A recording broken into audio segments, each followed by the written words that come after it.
মহাজন, অভ্যাস দিলে ছোট্ট একটা কথা বলতাম। কি বলবি বল। আমাদের যে সুদের না মানে আমাদের যে লাভের যে একটা প্রজেক্ট আছে না, এটা তো শেয়ার বাজারের মতন একদম ধস লেগে যাচ্ছে। কেন? না মানে কিভাবে ধস নেমে যাচ্ছে আমাদের ব্যবসায়? আমরা ওই যে 1 লাখ টাকা করে কৃষকদের দিই, তার থেকে তো আমরা 30,000 টাকা লাভ নেই। কিন্তু কৃষকরা নেওয়ার সময় ঠিকভাবে তো নিয়ে যায়, কিন্তু দেওয়ার সময় নানান তাল বাহানা খোঁজে, দিচ্ছে না। এতে তো আমাদের ব্যবসায় লস হয়ে যাচ্ছে। হম, তাও তো ঠিক কথা। হম, আদারি তুমি তো ঠিক কথাই বলেছ। ভাই মহাজন, এসে নরদম এই যে আপনার সুদের টাকা পরিশোধ করেনি। মহাজন, এবছর খরার কারণে ফসল হয়নি, তা আমি আপনার সুদের টাকা কিভাবে পরিশোধ করব? আমারে মাফ করে দেন মহাজন, মাফ করে দেন আমারে।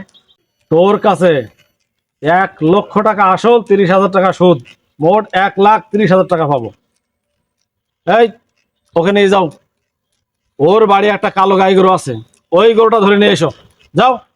ভাই মহাজন, আমি একটা কথা বলবো। কি বলবি বল। আমি একটা হক কথা বলবোই, এতে আমার চাকরি থাক বা না থাক। আপনি এই যে সুদের ব্যবসাটা করেন, এই সুদের ব্যবসা হলো ইসলামেতে হারাম। এর গুনাহ হচ্ছে মায়ের সাথে জেনা করা। আপনার তো আরো অনেকগুলা ব্যবসা আছে, এই হারাম কাজ ছেড়ে আপনি ওইগুলা চালু করেন, সেটাই আপনার মঙ্গল হবে। আদরে, এতদিন আমার সাথে থাকলি কিন্তু কোনোদিন একটা ভালো পরামর্শ তুই আমার দিলি না। আজকের একটা পরামর্শ দিছিস যেটা আমার মনে লেগেছে। আমি এই ব্যবসা ছেড়ে দেবো, আর কোনোদিন এই ব্যবসা আমি করবো না।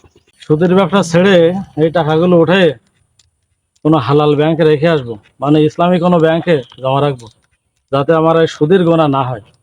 হে আল্লাহ, তুমি আমার বিগত দিনের যত গুনাহ, এই সুদের গুনাহ তুমি মাফ করে দিও আল্লাহ।